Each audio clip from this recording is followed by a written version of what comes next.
Hello, my name is Vasily Tarasenko, I'm a Russian attorney. Our channel is dedicated not only to Russian law, but also to various social aspects, and today we will touch on the topic of Russia and intercultural communication. What is intercultural communication anyway? It is the process of exchanging information and ideas between representatives of different cultures and nationalities. It includes not only verbal and non-verbal ways of interaction, but also an understanding of cultural characteristics, values, traditions, and norms of behavior. You yourself have probably noticed that what may cause surprise or irritation in one nation may be perceived by another nation quite calmly, or that one nation may pay too much attention to an aspect of life that another nation practically doesn't care about. Here we will talk about how to interact with Russians, how to understand their mentality and compare them with the other countries and ethnic groups. So let's get started. HOFSTEDE'S cultural dimensions theory. Famous sociologist GEERT Hofstede identified several key dimensions of culture: the power distance index, individualism versus collectivism, masculinity versus femininity, the uncertainty avoidance index, and long-term versus short-term orientation. Russia has traditionally been characterized by a high power distance, which manifests itself in respect for authority and hierarchy. Unlike Western countries such as the United States or Scandinavian countries which value quality and democratic interaction, Russians maintain a strong respect for status and power. In terms of collectivism, Russia is slightly closer to Eastern European and Asian countries than to individualistic Western countries. This is reflected in the importance of family ties, community values, and collective decisions, including due to the influence of the USSR ideology. The collectivism was especially pronounced in the past, but now there is a tendency towards individualization of society. Uncertainty avoidance means the degree of perception of unfamiliar situations. Countries with a high value of this indicator try to avoid unclear situations, establish clear rules, trust in traditions, and don't tolerate people with different life positions. And countries with a low value show personal initiative and risk. Russians are uncertainly avoidant, as are people in the United States, Eastern and Central Europe, Latin America, Japan and German-speaking countries. Masculinity and femininity. Masculinity means that in society, persistence, self-confidence and ambitions are valued. It's typical of the United States of America, Great Britain, Switzerland, Austria, Ireland, Germany and Italy. In feminine cultures, modesty and caring are valued. Such traits characterize the Scandinavian countries, Japan, Holland and France. Russia also belongs to the second group. The last scale is called short and long-term orientation. Cultures with low scores on this scale, such as Japan, South Korea or Israel, tends to maintain centuries-old traditions and norms and treat any changes with great caution, as well as encourage frugality and plan for the future decades ahead.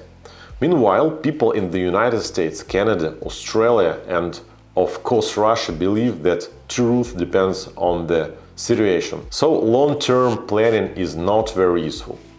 That is why they more easily adapt traditions to changing conditions and don't try to find a universal truth, but at the same time are less inclined to accumulate resources and plan for tomorrow. Edward Hall's typology of cultures. Hall proposed to divide cultures depending on the nature of their use of space and time into high context and low context, as well as cultures with a predominantly monochrome and polychrome use of time. In high context cultures, much information is communicated implicitly, based on shared knowledge, social norms and non-verbal cues. Moreover, such cultures are characterized by the density of social ties.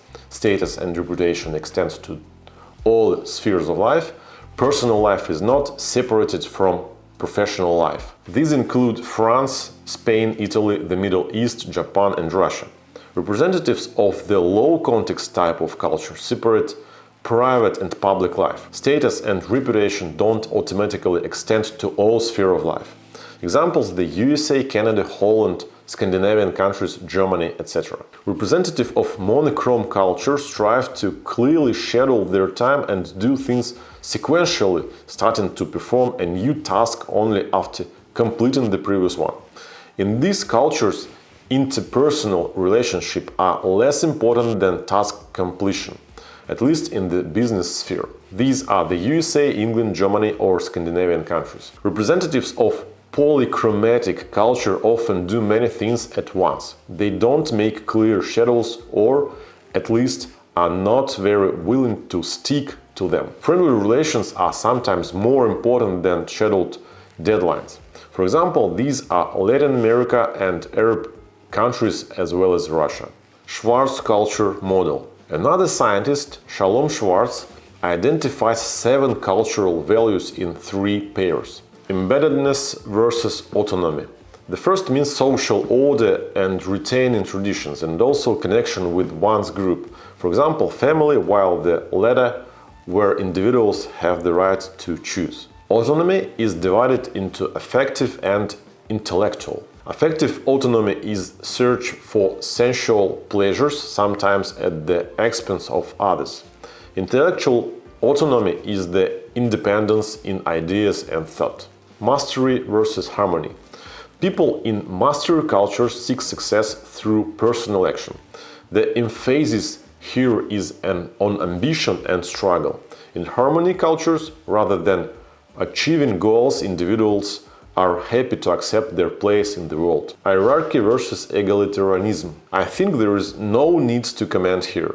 As for country scores, there are as follows. South American culture tends to score in the middle of the pack on all dimensions. English-speaking countries tend to be mastery-dominated and, to a greater extent, hierarchy-dominated. Other countries located in Western Europe tend to favor egalitarianism and intellectual autonomy. Eastern Europe is also classified as egalitarian, but leans slightly more toward embeddedness than Western Europe, and Middle East and much of Asia tend towards embeddedness and hierarchy. In Russia, embeddedness is expressed including the connection with the family, hierarchy, which I have already mentioned earlier, although at the moment this figure tends to decrease.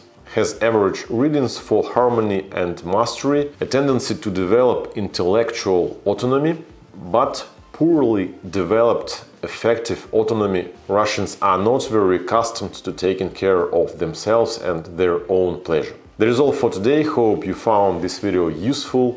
Subscribe please on our Telegram channel. My name is Vasily Tarasenko. Bye.